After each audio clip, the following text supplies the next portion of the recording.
बच्चों 12वीं कक्षा की गणित की पाठ्य पुस्तिका का अध्याय 6 अवकलज के अनुप्रयोग पढ़ रहे हैं, जिसके अंतर्गत आज हम प्रश्नमाला 6.5 के उदाहरणों को यहाँ हल करेंगे। तो देखिए, हमारा उदाहरण संख्या 26 कहता है कि f(x) = x², x belongs to r। आपको 2 घात का बहुपद x² दिया गया है, जो एक पैराबोलिक फंक्शन है, आप जानते हैं। x बिलोंग्स टू r सभी वास्तविक संख्याओं के लिए उसको परिभाषित कर दिया गया है। से प्रदत्त फलन f के उच्चतम तथा निम्नतम मान यदि कोई हो तो ज्ञात कीजिए। उच्चतम और निम्नतम दोनों प्रकार के मानों की बात हो रही है। इनको बोलते हैं बच्चों चरम मान। चरम मान में दोनों मान शामिल होते हैं, उच्चतम मान भी और निम्नतम मान भी। ठीक है, चरम मान कोई है तो हम देख लेते हैं। अपने पास क्या सिद्धांत है? आपके पास 2 परीक्षण करने की विधियां हैं, एक तो प्रथम सिद्धांत से और एक द्वितीय अवकलज सिद्धांत से। तो हम बात करें इसके मान कैसे निकाले जा सकते हैं, उच्चतम या निम्नतम। आपके पास 2 विधियां उपलब्ध हैं। पहला परीक्षण प्रथम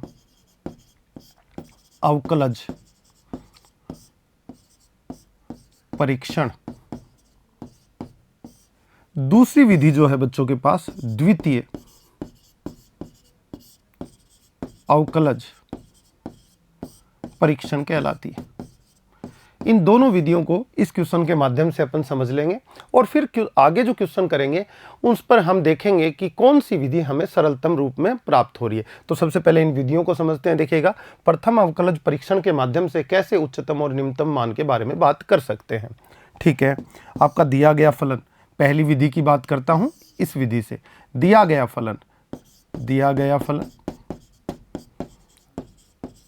आपके पास है f(x) = x² for all x belongs to r के लिए ये परिभाषित है। चलिए, x के सापेक्ष अवकलन करेंगे। सापेक्ष अवकलन करेंगे तो f' मिलेगा।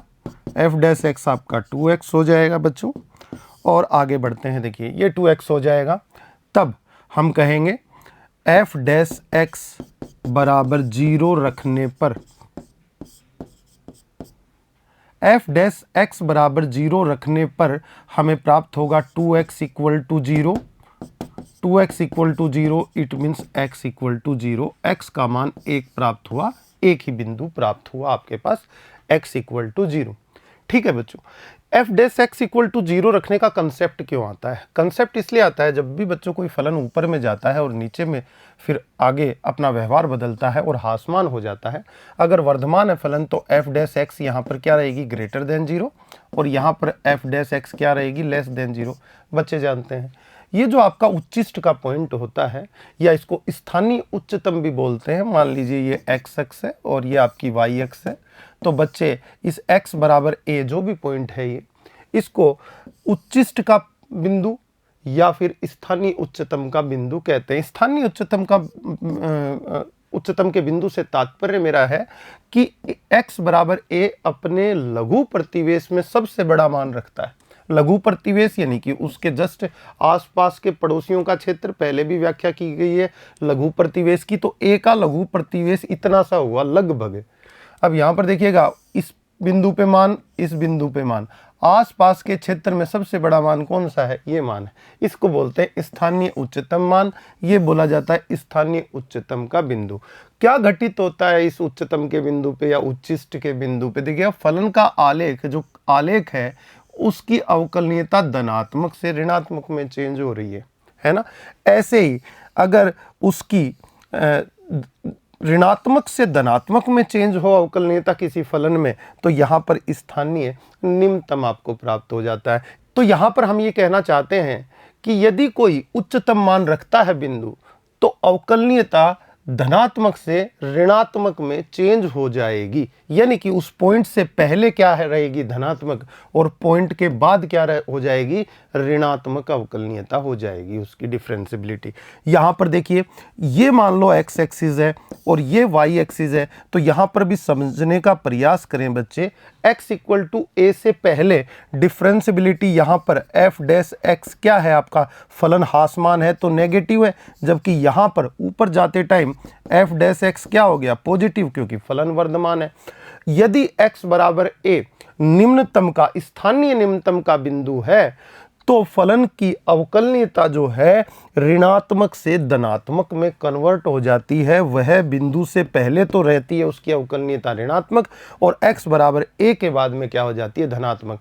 तो बच्चे समझ गए होंगे उच्चिष्ट यानी कि उच्चतम मान कहाँ प्राप्त होगा, फलन की अवकलनीयता जिस बिंदु पर धनात्मक से ऋणात्मक में कन्वर्ट हो जाए। या फिर निम्नतम का बिंदु कहाँ प्राप्त होगा, फलन का आलेख देखकर आप बता सकते हैं निम्नतम यानी कि आपकी ऋणात्मक अवकलनीयता से धनात्मक अवकलनीयता में चेंज अगर किसी बिंदु पे होता है तो ये आपका कहलाता है प्रथम अवकलज परीक्षण। इसमें क्या करेंगे, आपको बिंदु मिला x इक्वल टू 0। दूसरी बात और महत्वपूर्ण है, देखिए ये जो आपका एक्सट्रीम पॉइंट है, x दोनों ही पॉइंट एक्सट्रीम पॉइंट कहलाते हैं आपके। एक्सट्रीम पॉइंट यानी कि चरम बिंदु, इस बिंदु पर देखिएगा f डैश x कैसी रहेगी, 0 के इक्वल रहेगी अगर फलन अवकलनीय है तो। कई केसों में अवकलनीय नहीं होता है, जैसे कि ऐसे होता है तो यह अवकलनीय नहीं होता, तो यहाँ पर अपन बात नहीं करें। यहाँ पर f डैश x का 0 होना जरूरी नहीं है, अवकलनीय नहीं है, तो हम अवकलनीयता की यहाँ पर बात भी नहीं कर पाएंगे।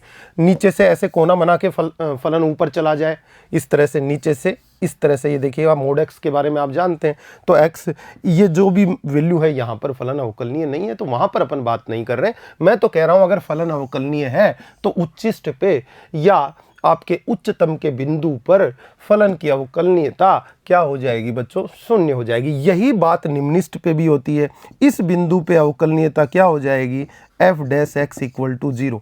तो बच्चों आपने रखा इसमें f dash x equal to 0, इसको रखने से हमें एक्सट्रीम पॉइंट प्राप्त हो जाते हैं। वो उच्चतम का भी हो सकता है, निम्नतम का भी।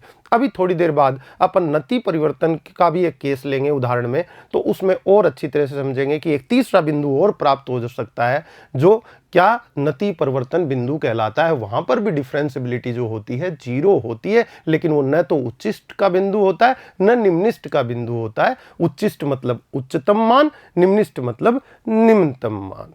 तो इस तरह से हम बात कर रहे हैं। देखिएगा यहां किस तरह से बात करेंगे, x इक्वल टू 0 से डिफरेंशियबिलिटी, पहले डिफरेंशियबिलिटी का पता लगा लेंगे।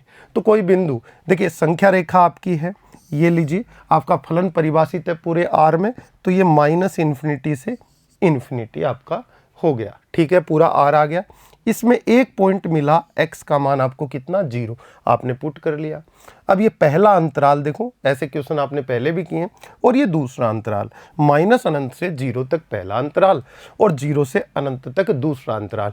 यहाँ पर f डैश x के बारे में बात करते हैं, f डैश x यानी कि माइनस अनंत से 0 के मध्य। देखिएगा आपका f डैश x ये रहा, 0 से छोटा कोई मान -1 ले लीजिए या -2 ले लीजिए या -3, जो मर्जी आए इस अंतराल का कोई मान ले लो और यहाँ पुट करके देखो। पुट करेंगे तो x बराबर -1 रखेंगे तो क्या बन जाएगा, -2, और -2 f डैश x क्या होगी, 0 से छोटी, तो आप कहेंगे लेस देन 0 है। उसके बाद यहां पर 0 से अनंत के बीच का कोई मान x की जगह रख के देखो, आपका f डैश x पॉजिटिव बनता है या नेगेटिव। आपने कहा x बराबर 3 ले लेते हैं, रखिए 3, 3 दूना 6, प्लस का 6 आया, यानी कि यहां पर f डैश x क्या आया, ग्रेटर देन 0 आया। तो बच्चे ये कह देंगे यहां पर कि ये जो x बराबर 0 है, इससे पहले जो डिफरेंशियबिलिटी है, फलन की जो अवकलनीयता है वो नेगेटिव है, और 0 के बाद क्या है, पॉजिटिव है। तो ये कैसा बिंदु होना चाहिए, उच्चतम मान लेगा या निम्नतम मान लेगा, आप बता दीजिए खुद ही। डिफरेंशियबिलिटी आपकी नेगेटिव से पॉजिटिव में कन्वर्ट हुई है, मतलब कि फलन नीचे आ रहा होगा 0 से पहले और 0 के बाद कुछ इस तरह से ऊपर जा रहा होगा। इसलिए ये किसका बिंदु हुआ, ये निम्नतम मान रखता है x बराबर 0 का पॉइंट, ठीक है। तो आप कहेंगे x बराबर 0 पर f डैश x का चिन्ह, ये देखिए चिन्ह कैसा था, यहां पर 0 से अगर नेगेटिव है तो यानी कि नेगेटिव से पॉजिटिव में परिवर्तित होता है, अतः x बराबर 0 निम्नतम का बिंदु है। और निम्नतम का बिंदु है तो x बराबर 0 पर फलन का निम्नतम मान प्राप्त होगा। अतः f(x) यानी फलन का निम्नतम मान x बराबर 0 पर होगा, और x बराबर 0 पर होगा तो फलन में x की जगह 0 पुट करेंगे तो निम्नतम मान कितना हो जाएगा, देखिएगा 0, यानी कि f(x) equal to x square, x की जगह 0 रखा, 0 स्क्वायर इक्वल टू 0। ये फलन का निम्नतम मान आपके पास उपलब्ध आया। ये है आपका प्रथम सिद्धांत, यानी कि प्रथम अवकलज परीक्षण। एक बार अवकलन किया और आपने निम्नतम मान या उच्चतम मान के बारे में व्याख्या कर दी। अब देखिए, अब इस फलन का ग्राफ कैसे है। y equal to x square पहला पैराबोलिक फंक्शन है और इसका ग्राफ कुछ इस तरह से होता है, आप खुद देख लीजिए। आपके माइनस अनंत से अनंत आपका पूरा एक्स एक्सिस पे जितने भी मान इस फलन के आ रहे हैं सारे के सारे 0 से ऊपर है। यहाँ पर x बराबर 0 पे 0 मान प्राप्त हो रहा है, यानी कि फलन का सबसे छोटा मान आपको ग्राफ देखकर भी पता लग जाता है कितना है बच्चों, 0। तो निम्नतम मान आपका ये आया, निम्नतम मान। अच्छा, उच्चतम मान की बात करें तो उच्चतम मान इसके अंदर उपलब्ध नहीं है। अगर होता तो f(x) इक्वल टू 0 रखने पर x का कोई ऐसा बिंदु प्राप्त होता जहां पर अवकलनीयता धनात्मक से ऋणात्मक में चेंज हो जाती, यानी f(x) का चिन्ह पॉजिटिव से नेगेटिव में कन्वर्ट होता। इसमें तो किसमें, नेगेटिव से पॉजिटिव में कन्वर्ट हुआ है। चलिए अब द्वितीय सिद्धांत जो है, द्वितीय अवकलज परीक्षण, उससे बात करते हैं। द्वितीय अवकलज परीक्षण, अवकलज परीक्षण। देखिएगा, द्वितीय अवकलज परीक्षण में हम सेकंड डेरिवेटिव निकाल लेते हैं फंक्शन का। यही क्वेश्चन है। f(x) आपका क्या था, f(x) equal to x square for all x belongs to r। f(x) आपने निकाला, x का अवकलन किया, x के सापेक्ष अवकलन किया, कितना बना, 2x बना, और 2x बना तो f"x भी निकाल लेंगे इसमें हम। f" कितना हो जाएगा, 2, यानी कि द्वितीय कोटि का अवकलज प्राप्त कर लेंगे। इसी को बोलते हैं द्वितीय अवकलज परीक्षण। ठीक है, इसमें अगर द्वितीय अवकलज जो है आपका फलन का वो नेगेटिव आ रहा है तो बिंदु क्या होगा, उच्चतम का होगा, और पॉजिटिव आ रहा है तो बिंदु किसका होगा, आपका निम्नतम का होगा। यहां पर यह चीज देखी जाती है। तो यहां पर कैसा मान आया, f"x का पॉजिटिव आया, निश्चित रूप से इसमें निम्नतम का बिंदु विद्यमान है। कैसे प्राप्त होता है, f(x) को 0 के बराबर रखने से प्राप्त होता है, पहले जैसे रखा था। f(x) इक्वल टू 0 रखने पर आपको क्या मिल जाता है बच्चों, 0 रखने पर आपका 2x इक्वल टू 0 और x इक्वल टू आपको 0 मिल जाता है। x का मान आया 0, ये बिंदु आपके पास उपलब्ध होता है। अच्छा, जब x इक्वल टू 0 हो तब f"x, x की जगह क्या, 0 की वैल्यू कितनी आएगी, 2, और 2 क्या है आपका, ग्रेटर देन 0 है, और ग्रेटर देन 0 है तो बात हुई थी अगर द्वितीय अवकलज आपका धनात्मक आ जाए तो यह बिंदु किसका होगा, आपका निम्नतम का होगा। अतः x बराबर 0 निम्नतम का बिंदु है तथा फलन का निम्नतम मान होगा, कितना होगा, इस बिंदु पर जो भी मान प्राप्त होगा तो फंक्शन को क्या दे दें, 0 दे दें, ये 0 स्क्वायर इक्वल टू 0। तो निम्नतम मान कितना आया बच्चों का, स्थानीय, यहाँ निम्नतम बात कर रहा हूँ तो मैं स्थानीय निम्नतम यानी कि निम्निष्ठ की बात कर रहा हूँ, तो ये आपका मान प्राप्त होता है। तो इस तरह से आप इस क्वेश्चन को कर सकते हैं बच्चों। अब दोनों विधियां, दोनों परीक्षण से आपको क्वेश्चन के आंसर देने बता दिए गए हैं। अब डिपेंड करता है कि पहला जो आपकी विधि थी कि आप फर्स्ट डेरिवेटिव से ही आंसर दे दें, ये कब अपने को लागू करनी चाहिए, और सेकंड डेरिवेटिव से कब लागू करनी चाहिए। बच्चों, अगर फलन का सेकंड द्वितीय कोटि का अवकलज अपने को प्राप्त करना और वो बहुत बड़ा बन रहा हो तो हम प्रथम सिद्धांत से आंसर दे देते हैं, क्योंकि और जिसमें सरलतम रूप से आप सेकंड डेरिवेटिव निकाल सकते हो उसमें आप इस द्वितीय परीक्षण विधि से आंसर दे सकते हैं। आगे जो उदाहरण करेंगे और अधिक स्पष्ट हो जाएगा। देखिएगा, उदाहरण नंबर 27 देखिएगा, आपको पीछे काफ़ी अच्छे से एक क्वेश्चन को समझा दिया गया है। अब थोड़ा सा फास्ट हम चलेंगे। एफ एक्स इक्वल टू कितना है आपका x का मापांक। देखिए ये x बराबर 0 पर फलन अवकलनीय नहीं होता। इसका ग्राफ मैं आपको दिखा देता हूँ। ग्राफ क्या है, ये बच्चे अच्छी तरह जानते हैं, x एक्सिस और y एक्सिस। ये मान है 0। x बराबर 0 पर फलन का मान 0 है। देखिए ये एक धनात्मक संख्या है बच्चों। कैसी संख्या है? धनात्मक। अभी थोड़ी देर पहले एक्स स्क्वायर का क्वेश्चन किया था, वो भी क्या थी? धनात्मक संख्या। धनात्मक संख्याओं में सबसे छोटा मान 0 होगा। आपको बोला जाए कि धनात्मक संख्याएं तो ऋणात्मक तो हो नहीं रही हैं, तो बाउंडेड हो जाते हैं नीचे से ऐसे फंक्शन। आपको फलन पढ़ाया था फर्स्ट चैप्टर, उसमें ये बताया भी था। ये देखो नीचे से आपका कितना परिबद्ध हो गया, 0 से नीचे नहीं आ रहा है फलन, तो 0 से ऊपर ऊपर जा रहा है। और ऊपर भी कितना, y का मान अनंत तक ग्रहण कर रहा है। जैसे जैसे x बढ़ रहा है या इधर x कम हो रहा है, उस स्थिति में तो हम कहेंगे सबसे छोटे से छोटा मान विद्यमान है, और वो क्या है? 0। यानी कि हम यहां पर इसको ग्राफ से, आलेख से भी बता सकते हैं x बराबर 0 पे फलन अवकलनीय तो है नहीं। आप कहेंगे हम जानते हैं कि मोड x जो है ग्रेटर इक्वल टू 0 मान देता है, यानी कि 0 से बड़ा होगा या 0 से के बराबर होगा। अब आप बता दीजिए, अगर मोड x का मान 0 से बड़ा या बराबर है तो छोटे से छोटा न्यूनतम मान कितना दिखाई दे रहा है? 0 दिखाई दे रहा है। अतः fx का न्यूनतम मान x बराबर 0 पर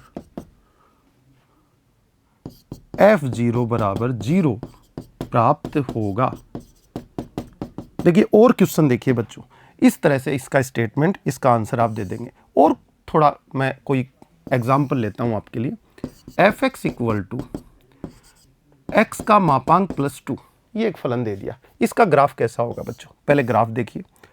x बराबर 0 मान रखूंगा तो y का मान कितना मिलेगा? ये y होता है आपका function f x equal to y. तो x बराबर 0 रखा तो y का मान कितना आ गया बच्चों के पास? 2 आ गया। अब 2 आ गया तो ये 1 और ये 2, इसकी जो कॉर्नर बनेगा ये वी शेप बनेगी, ये 2 पे, तो बाउंड कहाँ हो गया? फंक्शन 2 पर हो गया। इसका जो न्यूनतम मान है वो कितना प्राप्त होगा? वो 2 प्राप्त होगा। कैसे पता चला? मैंने कहा देखिए x का मोड जो है वो ग्रेटर इक्वल टू 0 है, अतः मोड x का न्यूनतम मान अभी अभी बताया आपने कितना? 0 होगा। और न्यूनतम मान मोड x का 0 होगा तो यहां 0 रखने से 0 प्लस 2 इक्वल टू 2 आपके दिए एफ एक्स का न्यूनतम मान कितना हो जाएगा? 0 प्लस 2, क्योंकि 2 इसके अंदर ऐड हो रहा है। इस तरह से अपन बात कर लेते हैं, है ना। और क्वेश्चन देखिए, आपसे क्या पूछा जा सकता है? एफ एक्स इक्वल टू आपसे पूछा जाए x माइनस 1 का मोड, और ये इसका न्यूनतम मान उपलब्ध है या निम्नतम मान? आप कहेंगे मोड लगा हुआ है तो ये वैल्यू क्या होगी? ग्रेटर इक्वल टू 0 होगी। तो x माइनस 1 का मोड का मान छोटे से छोटा कितना होगा? 0 होगा। और कब आ सकता है 0? जब x बराबर क्या हो? 1 रखा गया हो। देखिए x बराबर 1 रखोगे तभी तो 1 माइनस 1 मान कितना निकल कर आएगा? 0। तो बच्चे कहेंगे x बराबर 1 पर इसका न्यूनतम मान मिलेगा, और वो कितना होगा? 0, क्योंकि ये धनात्मक वैल्यू है, और धनात्मक वैल्यू 0 से बड़ी होगी या 0 के बराबर भी इसका मान प्राप्त हो सकता है। इस तरह से आप क्वेश्चंस के आंसर दे सकते हैं। आपसे पूछा जाए साइन x का न्यूनतम और उच्चतम मान बताओ, तो आप कहेंगे ये फलन कितना, ऊपर ज़्यादा से ज़्यादा 1 और नीचे -1, इसका रेंज क्या रहता है? -1 से 1 के बीच में रहता है। तो न्यूनतम मान तो कितना हो गया? -1, और अधिकतम मान कितना हो गया? 1। आपसे पूछा जाए साइन x का मोड, इसका न्यूनतम मान, देखिए छोटे से छोटा मान मोड लगा हुआ है तो 0 से बड़ा या बराबर हो जाएगा, लेकिन ये 1 से ऊपर जा नहीं सकता, आप जानते। तो छोटे, इसका न्यूनतम मान तो हो गया 0 और अधिकतम मान कितना हो गया? 1। आपको काफ़ी सारे क्वेश्चन इस क्वेश्चन के परिक्षेप में बता दिए गए हैं बच्चों। आगे देखिएगा उदाहरण 28। F x equal to x, x belongs to 0 to 1 द्वारा प्रदत्त फलन के उच्चतम और निम्नतम मान यदि कोई हैं तो ज्ञात कीजिए। F x equal to x, लेकिन परिभाषित कहाँ है? 0 से 1, वो भी ओपन इंटरवल। देखिए फलन x बराबर 0 पर परिभाषित नहीं है, फलन x बराबर 1 पर भी परिभाषित नहीं है। ओपन इंटरवल का मतलब यही होता है, बच्चे जानते हैं, ठीक है। तो आप यहां पर बात करें f x equal to x की, तो ये एक वर्धमान फलन है, तो इसका ग्राफ देखें तो मैं कहूँगा x बराबर 0 पर ये खाली रहेगा ब्रैकेट, आगे x बराबर 1 और ये y बराबर 1, तो यहाँ भी खाली रहेगा क्योंकि परिभाषित नहीं है x बराबर 1 पे। बीच में ये सीधी रेखा जाएगी जो इस फलन के ग्राफ को बनाएगी। तो यहाँ से आप कह सकते हैं बच्चों, इस क्वेश्चन का आंसर यही होगा। देखिए, क्या कोई उच्चतम मान प्राप्त कर सकते हैं आप? कभी नहीं कर सकते। आप कह रहे हैं कि ये मान की लिमिट तो जा रही है किसकी तरफ? y बराबर 1 की तरफ, लेकिन x बराबर 1 पर इसका उच्चतम मान प्राप्त हो सकता था यदि क्लोज इंटरवल दिया हुआ होता। क्लोज इंटरवल इधर दिया होता तो निम्नतम मान किस पर प्राप्त हो जाता? x बराबर 0 पे प्राप्त हो जाता। लेकिन ओपन इंटरवल के कारण 1 और 0 शामिल है नहीं, और इस अंतराल का सबसे बड़े से बड़ी वैल्यू निकालना असंभव है। तो आप कह देंगे कि इसका कोई भी उच्चतम और निम्नतम मान उपलब्ध नहीं है। बच्चे कहेंगे क्या ओपन इंटरवल आ जाए तो प्रत्येक जगह अपन ऐसा कह सकते हैं उच्चतम मान उपलब्ध नहीं होगा और निम्नतम भी नहीं होगा? नहीं, बिल्कुल। आपको एक ऐसा उदाहरण देता हूं। मान लीजिए साइन एक्स का ग्राफ बच्चे जानते हैं इस तरह से आता है, ये 0 और ये आपका पाई और ये आपका pi by 2। Sine x f x equal to sine x दे दे और कह दे कि x belongs to 0 to pi. यहां भी ओपन इंटरवल दिया है, ओपन इंटरवल दिया है, लेकिन फलन केवल वर्धमान नहीं है, दोनों बिहेवियर हैं। वर्धमान होके आप हासमान भी इसको कर दे रहे हैं। तो हासमान और वर्धमान जब पॉजिटिव इसकी डिफरेंसिबिलिटी से नेगेटिव में बदलेगी तो ये स्थानीय उच्चतम का पॉइंट आपको मिल जाता है। यहां ये कंडीशन लागू नहीं होगी। हाँ बच्चों, लेकिन ऐसा होता, मान लो कि आपको f x equal to sine x दे दिया जाता और आपको कहा जाता कि x जो है बिलोंग कर रहा है 0 से पाई बाई 2 में, तो उच्चतम और निम्नतम मान देखिए यहां पर मैंने ओपन ब्रैकेट लगाया है, तो ग्राफ कितना बनता? ग्राफ सिर्फ इतना बन जाता और ये उच्चतम तक रहता। ये पॉइंट जो है पाई बाई 2, इस पर तो फलन परिभाषित ही नहीं है, और 0 पर भी ये खाली गोला और यहां पे भी खाली गोला। ऐसी स्थिति में साइन एक्स का न उच्चतम मान प्राप्त होगा न निम्नतम मान प्राप्त होगा। कहने का मतलब फलन केवल वर्धमान हो या केवल हासमान हो, उस स्थिति में उच्चतम और निम्नतम नहीं प्राप्त होते यदि ओपन इंटरवल दिया गया है तो। लेकिन अगर क्लोज इंटरवल दे देंगे तो फिर अंत बिंदुओं पे भी फलन परिभाषित हो जाएगा और अंत बिंदुओं पे ही उच्चतम और निम्नतम मिलेंगे आपको। ठीक है, आगे अगला उदाहरण नंबर 29 कहता है f x equal to x cube minus 3x plus 3 द्वारा प्रदत्त फलन के लिए स्थानीय उच्चतम और स्थानीय निम्नतम के सभी बिंदुओं को ज्ञात कीजिए। देखिए, आपको एक फलन एफ एक्स दिया गया है बच्चों, इसके अंतर्गत आपको करना है कि स्थानीय निम्नतम के बिंदु यानी कि x के वो मान जहाँ पर स्थानीय निम्नतम प्राप्त होता है फलन का या स्थानीय उच्चतम मान प्राप्त होता है, वो बिंदु आपको बता देने हैं। तो आपका दिया गया फलन एफ एक्स लिखते हैं। सबसे पहले क्या हुआ?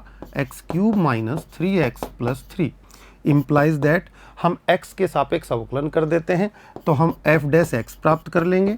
F dash x x cube का हो जाएगा 3x स्क्वायर और माइनस 3x का हो जाएगा माइनस 3, और 3 कांस्टेंट वैल्यू है तो x के सापेक्ष अवकलन इसका 0 हो जाने वाला है। उसके बाद पुनः अवकलन करते हैं x के सापेक्ष तो एफ डबल डैश एक्स यानी सेकेंड डेरिवेटिव प्राप्त कर लेंगे। सेकेंड डेरिवेटिव पॉजिटिव आएगा तो वह बिंदु निम्नतम का होगा, और अगर ये नेगेटिव आता है तो वह बिंदु उच्चतम का होगा। तो सेकंड डेरिवेटिव हमें बिंदु के बारे में स्थानीय उच्चतम या स्थानीय निम्नतम के बारे में जानकारी देगा। तो एफ डबल डैश एक्स प्राप्त करेंगे तो क्या हो जाएगा? 6x हो जाएगा और माइनस 3 का क्या हो जाएगा? 0। उसके बाद क्या करते हैं हम बिंदु प्राप्त करने के लिए, यानी कि हम कहेंगे कि f dash x equal to 0 रखने पर, ऐसा करने से आपको स्थानीय उच्चतम या स्थानीय निम्नतम या नति परिवर्तन बिंदु प्राप्त हो जाते हैं, जिन्हें आप क्या बोलते हैं? क्रांतिक बिंदु से संबोधित करते हैं। चलिए हम लिखते हैं implies that f dash x equal to 0 रखने पर आप देखेंगे कि आप प्राप्त करते हैं 3x square minus 3 equal to 0 रख दिया। एफ डैश एक्स का मान यहाँ से आपने ले लिया। इम्प्लाइज दैट x का वैल्यू यहाँ से आ जाएगा 3 राइट साइड में जाएगा और 3 से डिवाइड करेंगे 1, तो और स्क्वायर दोनों तरफ वर्गमूल लेने से +-1। इट मीन्स x की दो वैल्यूज, एक तो आपको +1 एक -1 प्राप्त होती है। अब हमें दो बिंदु ऐसे प्राप्त हो गए जहाँ की f' क्या थी 0। आप जानते हैं बच्चों स्थानीय उच्चतम और स्थानीय निम्नतम पर कंडीशन है, आपकी आवश्यक प्रतिबंध है कि f' इक्वल टू क्या होना चाहिए 0 होना चाहिए। तो इस प्रकार ये बिंदु प्राप्त हुए। अब हम पता लगाएंगे कि x बराबर 1 स्थानीय उच्चतम का बिंदु है या स्थानीय निम्नतम का। ये किसके द्वारा पता लगाएंगे? आप सेकंड डेरिवेटिव f" के द्वारा पता लगा लेंगे। इसी प्रकार -1 के बारे में भी पता लगाएंगे कि वो स्थानीय उच्चतम का बिंदु है या स्थानीय निम्नतम का बिंदु है। चलिए कैसे करेंगे देखिए। सबसे पहला पॉइंट लेते हैं, जब x बराबर 1 तब f" की बात करते हैं। f" x का मतलब कितना ले लिया आपने 1, तो x की जगह रखा 1। तो आगे f" का मतलब कितना है 6x, तो 6 इंटू x की जगह कितना 1 इक्वल टू 6। इसके बारे में ये पता लगा कि ये ग्रेटर देन 0 है, यानी कि x बराबर 1 पर सेकंड डेरिवेटिव जो है वो धनात्मक आता है। अतः हम कह देंगे अतः x बराबर 1 किसका बिंदु है? स्थानीय निम्नतम का, स्थानीय निम्नतम का बिंदु है। अगर ये स्थानीय निम्नतम का बिंदु है तो x बराबर 1 पर जो आपका f(x) फलन है वो स्थानीय निम्नतम मान प्राप्त करेगा। तो स्थानीय निम्नतम मान, वैसे क्वेश्चन में स्थानीय निम्नतम मान पूछा नहीं गया है, फिर भी हम निकाल देते हैं। कितना होगा? फंक्शन का मान किस पर? x बराबर 1 पर। x बराबर 1 पर फंक्शन का मान x की जगह 1 पुट करेंगे तो x³ यानी 1 का क्यूब -3 इंटू 1 और प्लस आपका कितना 3 इक्वल टू 1। तो 1 आपका क्या निकल कर आया? स्थानीय निम्नतम मान प्राप्त हुआ, जो कि कौन से बिंदु पर? x बराबर 1 यानी x की जगह 1 रखने से प्राप्त होता है बच्चों। उसके बाद देखिए अगला पॉइंट आपका सेकंड लेते हैं। दूसरा बिंदु क्या था? जब x बराबर -1 तब हम देखते हैं बच्चों f" x बराबर -1 यानी सेकंड डेरिवेटिव x की जगह क्या रखा बच्चों ने? -1 पुट कर दिया। तो आपने देखा 6 इंटू -1 इक्वल टू -6 जो लेस देन 0 है। अगर सेकंड डेरिवेटिव 0 से छोटा हो मतलब ऋणात्मक हो तो वह जिस बिंदु की बात कर रहे हैं वो बिंदु क्या होता है? स्थानीय उच्चतम का मान वहां पर प्राप्त करता है। तो हम कहेंगे अतः x बराबर -1 क्या है? स्थानीय उच्चतम का बिंदु है। ये तो भाई बिंदु की बात हुई। अब बिंदु की बात हुई तो अब हम स्थानीय उच्चतम मान की बात कर लेते हैं। तो स्थानीय उच्चतम मान किसका? f(x) का। f(x) का स्थानीय उच्चतम मान कौन से बिंदु पर प्राप्त होना चाहिए? x बराबर -1 पे। तो फंक्शन में x की जगह क्या पुट कर दें? -1 और वो कितना हो जाएगा? -1 का क्यूब और उसके बाद आपका x³ के बाद था -3x तो -3 और -1 और फिर आपका क्या था? प्लस का 3 था। आप देखते हैं -1 का क्यूब कितना हो जाएगा? -1 हो जाएगा और ये आपका 3 और 3 ऐड होके +6 यानी कि 5। जो 5 आपका मान आया बच्चों वो स्थानीय कौन सा आया? स्थानीय आपका उच्चतम का मान प्राप्त होता है। इस तरह से बच्चे इस क्वेश्चन को कर सकते हैं। अगला क्वेश्चन देखिएगा, उदाहरण नंबर 30। देखिएगा बच्चों, इसके अंदर अपने को ये फंक्शन दिया गया है जो 3 घात का बहुपद है। इसके लिए स्थानीय उच्चतम और स्थानीय निम्नतम बिंदु ज्ञात करने हैं। चलिए बात करते हैं। उससे पहले थोड़ा सा समझें एक बार। देखिए फलन ऊपर जाके जब नीचे और नीचे से ऊपर इस तरह से गति करता है तो ये स्थानीय उच्चतम, ये स्थानीय निम्नतम और ये स्थानीय उच्चतम। अगर स्थानीय उच्चतम का बिंदु है तो f' ग्रेटर देन 0 से f' लेस देन 0 में उस बिंदु से जाते जाते कन्वर्ट हो जाएगी, यानी कि फलन वर्धमान से ह्रासमान में कन्वर्ट हो जाएगा। अगर स्थानीय निम्नतम है तो फलन देखिए नीचे ह्रासमान हो रहा है और इस बिंदु से गुजरते ही वर्धमान हो जाएगा, यानी कि f dash x less than 0 से f dash x greater than 0 में कन्वर्ट हो जाएगी। ये बात सत्य है। उसके बाद बात करें हम नति परिवर्तन बिंदु की, पॉइंट ऑफ इन्फ्लेक्शन की, वहां पर क्या होता है, उस बिंदु से पहले अवकलनीयता चेंज नहीं होती है, यानी कि जो बिंदु से पहले जैसी डिफरेंशियबिलिटी रहती है बाद में भी वैसी रहती है। एक्स क्यूब के ग्राफ पर विचार कीजिए। एक्स क्यूब का ग्राफ देखो बच्चों, यूं ऊपर जाकर कुछ इस तरह से ये चला जाता है, इस तरह से ये फलन का ग्राफ जाता है।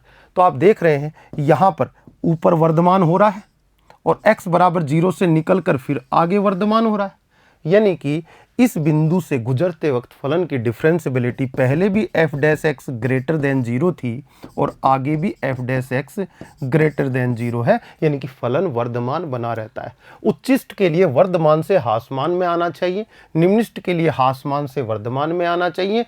और इन तीनों बिंदुओं पर ये क्रांतिक बिंदु जो है आपके तीनों बिंदु, फर्स्ट ये वाला उच्चतम का, निम्नतम का, स्थानीय निम्नतम का और नति परिवर्तन बिंदु, इन तीनों बिंदुओं पर f डैश एक्स कितनी रहती है, 0 रहती है। क्यों? x अक्ष के समांतर रेखा आएगी, अवकलनीयता कितनी होगी इस बिंदु पे 0। यहाँ अवकलनीयता चेक करनी है, स्पर्श रेखा खींची, x अक्ष के समांतर आएगी। यहाँ चेक करनी है, x अक्ष खुद ही आ जाएगी। इसका मतलब इन तीनों बिंदुओं पर f डैश एक्स का मान क्या रहता है बच्चों, 0 रहता है। अब इनमें विभेद कैसे किया जाए? प्रथम सिद्धांत की बात करूं मैं तो प्रथम सिद्धांत में विभेद करने का तरीका यह है कि बिंदु से पहले f डैश एक्स के चिन्ह का पता लगा लो और उस बिंदु के बाद f डैश एक्स के चिन्ह का पता लगा लो। अगर वो पॉजिटिव से नेगेटिव में आई है तो स्थानीय उच्चतम है। अच्छा, बिंदु से पहले चिन्ह का पता लगा लो और बाद में पता लगाओ। पहले अगर चिन्ह नेगेटिव है और बाद में पॉजिटिव हो जाता है तो स्थानीय निम्नतम का बिंदु है। और अगर बिंदु से पहले भी f डैश एक्स का वही चिन्ह है जो बिंदु के बाद है तो फिर नति परिवर्तन बिंदु है। इस तरह से हम तीनों बिंदुओं के बारे में पता लगा लेते हैं। ठीक है, अगली बात, नति परिवर्तन बिंदु पे न उच्चतम मान प्राप्त होगा न स्थानीय निम्नतम मान प्राप्त होगा। ये बात भी दिखाई दे रही है। स्थानीय उच्चतम में आसपास के क्षेत्र में लघु प्रतिवेश में सबसे बड़ा मान है, इसीलिए इसको उच्चतम मान स्थानीय उच्चतम बोलते हैं। ये स्थानीय निम्नतम आसपास के क्षेत्र में लघु प्रतिवेश में सबसे छोटा मान ग्रहण कर लेता है, इसलिए इसको क्या बोलते हैं, स्थानीय निम्नतम बोलते हैं। और यहाँ तो देखिएगा आसपास के क्षेत्र में ये न तो उच्चतम मान प्राप्त कर पाता है न निम्नतम, इसलिए इसको नति परिवर्तन नाम दिया गया है। लेकिन इस पर अवकलनीयता कितनी रहती है, 0 रहती है। अब ये तो प्रथम सिद्धांत से पता लगाना हुआ कि धनात्मक से ऋणात्मक में कन्वर्ट होती है तो क्या कहेंगे, ऋणात्मक से धनात्मक में कन्वर्ट होगी तो क्या कहेंगे, धनात्मक से धनात्मक में बनी रहे बिंदु के बाद तो फिर नति परिवर्तन बिंदु हो जाएगा। ये तो प्रथम सिद्धांत की बात हुई। द्वितीय अवकलज सिद्धांत, द्वितीय अवकलज परीक्षण या आगे एंड टाइम आप अवकलज करके भी पता लगा सकते हो। देखिए कैसे, अगर आपका थर्ड सेकंड ऑर्डर डेरिवेटिव यानी कि f डबल डैश एक्स आप निकालेंगे और वो 0 हो जाए, क्या हो जाए, वो 0 हो जाए और f ट्रिपल डैश एक्स 0 न हो, तब निश्चित रूप से वह बिंदु किसका होगा, नति परिवर्तन का बिंदु होगा। आपको गुणधर्मों में ये सारी चीजें बताई गई थी, ये अभी इस क्वेश्चन में हमारे यहां काम पड़ेगा, तो हमने पुनः वो चीजें याद कर ली। देखिएगा, आपका क्वेश्चन है f(x) इक्वल टू आपको दिया गया है 2x³ minus 6x square plus 6x plus 5।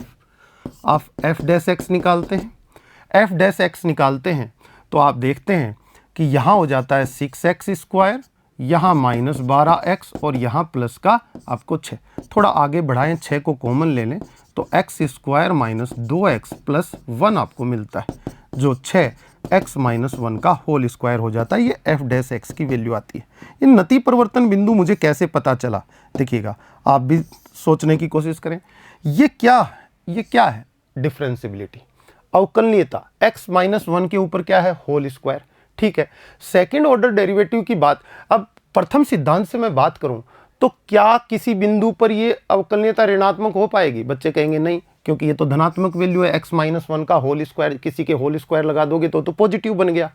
और 6 वास्तव में पॉजिटिव है ही, तो 6 पॉजिटिव इंटू पॉजिटिव, ये वैल्यू हमेशा या तो 0 होगी या ग्रेटर देन 0 होगी, ये नेगेटिव होगी नहीं कभी।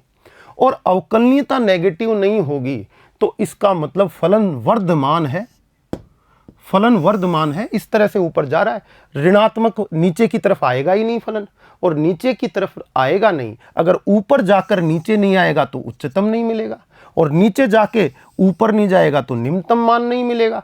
तो फिर इसमें कैसा मान मिल रहा है, f dash x equal to 0 रखने से जो पॉइंट मिल रहा है, यानी कि ये जो इसकी डिफरेंसिबिलिटी है ऑलवेज पॉजिटिव है, हमेशा धनात्मक रहेगी। तो हम कहेंगे फलन की अवकल डिफरेंसिबिलिटी जो है एफ डैश एक्स का चिन्ह परिवर्तित नहीं होगा, और परिवर्तित नहीं होगा किसमें परिवर्तित नहीं होता है, नति परिवर्तन बिंदु में। सीधी सी बात है, इसमें जो f dash x equal to 0 रखने से जो एक्स का मान प्राप्त होगा वो क्या होगा, नति परिवर्तन बिंदु होगा।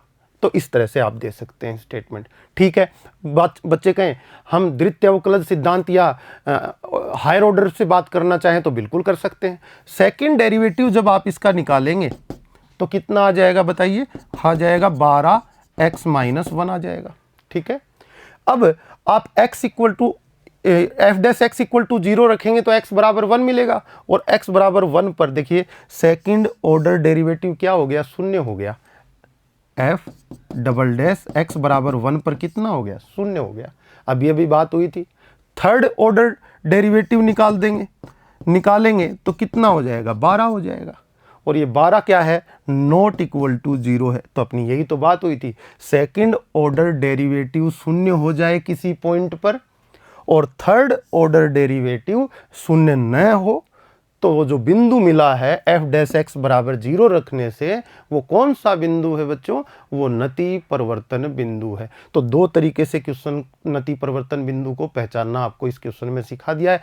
पहला तो इसको देखते ही पता चल जाता है कि ये ग्रेटर इक्वल टू 0 है, तो कभी इसका ऋणात्मक चिन्ह नहीं आएगा, ऋणात्मक चिन्ह नहीं आएगा तो न तो उच्चतम का बिंदु है न निम्नतम का बिंदु है, नति परिवर्तन ही बचता है आपके पास। और आप हायर ऑर्डर से बात करना चाहें तो सेकंड ऑर्डर जो डेरिवेटिव है आपका शून्य हो जाए और थर्ड ऑर्डर डेरिवेटिव शून्य न हो तो आप निश्चित रूप से कह सकते हैं नति परिवर्तन बिंदु है। एक्स क्यूब का उदाहरण लें, देखिए f x equal to x cube, इसकी बात करें तो आप कहेंगे f dash x equal to कितना आएगा, 3x square, always greater equal to 0 positive. तो इसमें x बराबर 0 क्या आएगा, नति परिवर्तन बिंदु आएगा। ग्राफ देखना चाहें तो अभी बताया था, इस तरह से जाता है। x की पावर 5 हो यानी कि f x equal to x raise to the power 5 हो, तब भी आपकी अवकलनीयता डिफरेंशियबिलिटी ऑलवेज पॉजिटिव या 0 या पॉजिटिव रहेगी, यानी कि नेगेटिव नहीं हो पाएगी। इसमें भी क्या है, नति परिवर्तन बिंदु है। तो ऐसा आप कह सकते हैं। तो इस क्वेश्चन का आंसर क्या होगा कि एफ डैश एक्स हमेशा धनात्मक बनी रहती है, अतः f dash x equal to 0 रखने पर प्राप्त बिंदु x बराबर 1 क्या है, नति परिवर्तन बिंदु है। ये स्टेटमेंट बच्चों का हो जाएगा। अगले क्वेश्चन पे चलते हैं। अगला क्वेश्चन देखिए, f x equal to 3 plus mod x, ये क्वेश्चन अभी अभी कराया था आपको। कैसा ग्राफ होगा, थोड़ी देर पहले एक मोड एक्स का क्वेश्चन किया था, वहीं हो गया था ये क्वेश्चन। इसका ग्राफ जो होगा 1, 2 एंड 3, तो ये वी शेप यहाँ बनेगी। निम्नतम मान कितना आ गया, निम्नतम मान कितना आया, इसका 3 आया, तो 3 आंसर आएगा। कैसे लिखेंगे, एफ एक्स इक्वल टू आपका दिया हुआ है 3 प्लस मोड एक्स, और x बिलोंग्स टू क्या है, r है। हम जानते हैं कि मोड x जो है ऑलवेज ग्रेटर इक्वल टू 0 होता है। दोनों पक्षों में 3 जोड़ दूं तो 3 प्लस मोड x क्या होता है, हमेशा ग्रेटर इक्वल टू 3 रहना चाहिए, क्योंकि दोनों पक्षों में मैंने 3 को जोड़ दिया है, कोई फर्क नहीं पड़ता है धनात्मक राशि जोड़ने या घटाने से दोनों पक्षों में। तो ये किसके बराबर है, ये एफ एक्स के बराबर है, जो किसके 3 से बड़ा या बराबर हो गया, यानी कि एफ एक्स जो हो गया 3 से बड़ा या बराबर हो गया। तो निम्नतम मान, अतः एफ एक्स का निम्नतम मान कितना हुआ, 3 है, और किस पर, x बराबर 0 पर। 3 कब मान आ सकता है, जो कि x बराबर 0 पर प्राप्त होता है, x बराबर 0 पर प्राप्त होता है। इस तरह से क्वेश्चन का आंसर दे सकते हैं बच्चे। x बराबर 0 रखोगे तभी तो 3 मान प्राप्त होगा। ठीक है, आगे अगला क्वेश्चन देखिए, उदाहरण 32। एफ एक्स इक्वल टू, ये आपको दिया हुआ है फलन। ठीक है, f के स्थानीय उच्चतम और स्थानीय निम्नतम मान ज्ञात कीजिए। चलिए करते हैं। एफ एक्स इक्वल टू है 3x raise to the power 4 plus 4x cube minus 12x square plus 12। F dash x आपको प्राप्त हो जाता है 12x की पावर 3, यहाँ हो जाएगा आपका 12x स्क्वायर और ये हो जाएगा आपका माइनस 24x। अब देखते हैं 12 कॉमन आ जाता है बच्चों का, और 12 कॉमन आ जाता है और साथ में आपका x भी कॉमन आ रहा है। अंदर क्या बचा, x स्क्वायर, यहाँ क्या बचा प्लस x, और यहाँ क्या बचा माइनस का 2। इस तरह से बच गया। इसको कैसे लिख सकते हैं देखिएगा, ये हो जाएगा 12 और x, और इसको ब्रेक कर दें, x square plus 2x minus x minus 2 से, तो गुणनखंड विधि से हम इसको लिख देंगे 12x। ये हो जाएगा आपका x कॉमन आने से x प्लस 2, और यहाँ माइनस 1 कॉमन आने से x प्लस 2, और बच्चों का गुणनखंड होके बन जाएगा 12x x प्लस 2 और x माइनस 1। ठीक है, ये आपका f डैश x प्राप्त हुआ। f डबल डैश x की भी बात कर लेते हैं, सेकंड ऑर्डर डेरिवेटिव निकाल लेते हैं। कितना आएगा देखिए, यहीं से निकाल देते हैं। ये हो जाएगा आपका 12 तिया 36 x स्क्वायर, ये हो जाएगा आपका 12 दूना 24x, और ये हो जाएगा माइनस 24। ठीक है, कितना आ जाएगा, आप इसमें से कॉमन निकालना चाहें तो 12 को कॉमन निकाल लें, और तो आपका बन जाएगा यहाँ पर 3x square plus 2x minus 2, ये बन जाएगा। ठीक है, अब f dash x equal to शून्य रखने पर कौन से सिद्धांत से बात करेंगे। आपने f डबल डैश x निकाला हुआ है, यानी कि सेकंड ऑर्डर डेरिवेटिव निकाला हुआ है, तो आप द्वितीय अवकलज परीक्षण से इसको ज्ञात करना चाहते हैं। ठीक है, रखने पर आपका होगा 12x x प्लस 2 और x माइनस 1 इक्वल टू 0। यहाँ से इम्प्लाइज होगा x इक्वल टू या तो 0, देखिए x equal to 0, x minus 1 equal to 0, तो x इक्वल टू 1 आ गया, और x प्लस 2 इक्वल टू 0, तो कितना आ गया माइनस 2 आ गया। 3 बिंदु प्राप्त हुए। अब 3 बिंदु प्राप्त हुए, क्वेश्चन में आपसे पूछा गया है कि मान ज्ञात करिए, निम्नतम या उच्चतम। तीनों बिंदुओं पर बात कर लेते हैं। तीनों बिंदुओं पर कैसे बात करेंगे कि f डबल डैश x की बात कर लेंगे। ठीक है, पहले x बराबर 0 पर बात कर लेते हैं। तो देखिए x बराबर 0, तब f डबल डैश 0 में रखूं तो कितना हो जाएगा आपका, ये 0 कितना बनेगा माइनस 24 बनेगा, जो लेस देन 0 है। तो आप कहेंगे x बराबर 0 निम्नतम का उच्चतम का बिंदु है, उच्चतम का बिंदु है, तथा x बराबर 0 पर f(x) का उच्चतम मान प्राप्त होगा। और वो कितना होगा, किस पर ज्ञात करेंगे, x बराबर 0 पर। x बराबर 0 पर फलन का उच्चतम मान प्राप्त करेंगे। तो देखिए कैसे ज्ञात करेंगे, ये रहा x, f(x) आपका, x की जगह पुट कर देंगे 0, ये 0 हो जाएगा, ये 0 हो जाएगा, ये 0 हो जाएगा। कितना प्राप्त हुआ बच्चों को, 12। तो आप कहेंगे यहाँ पर आप कह देंगे कि 0 plus 0 plus 0 plus 12 equal to कितना प्राप्त हो गया, 12। तो फलन का x बराबर 0 पर उच्चतम मान कितना है, 12 है। इस तरह से बच्चे आप सेकंड में x इक्वल टू कितना लेके 1 लेके भी इसी प्रकार बात कर लेंगे, और थर्ड केस में x इक्वल टू -2 लेके भी, अगर ये सेकंड ऑर्डर डेरिवेटिव जो है आपका नेगेटिव आता है तब तो उच्चतम का बिंदु, और सेकंड ऑर्डर डेरिवेटिव अगर पॉजिटिव आता है तब निम्नतम का बिंदु, वो x इक्वल टू जो भी मान है आपके पास उपलब्ध हो जाता है, और उस पर मान प्राप्त करके बता देंगे उच्चतम मान आ रहा है या निम्नतम मान आ रहा है। अगला देखिएगा f(x), ये देखिए ये क्वेश्चन आप पहले कर चुके हैं बच्चों, सेम वही क्वेश्चन है। इससे पहले उदाहरण में आपके पास सामने आया था, आप उस तरीके से इस क्वेश्चन को कर लेंगे। आज के लिए इतना ही, धन्यवाद।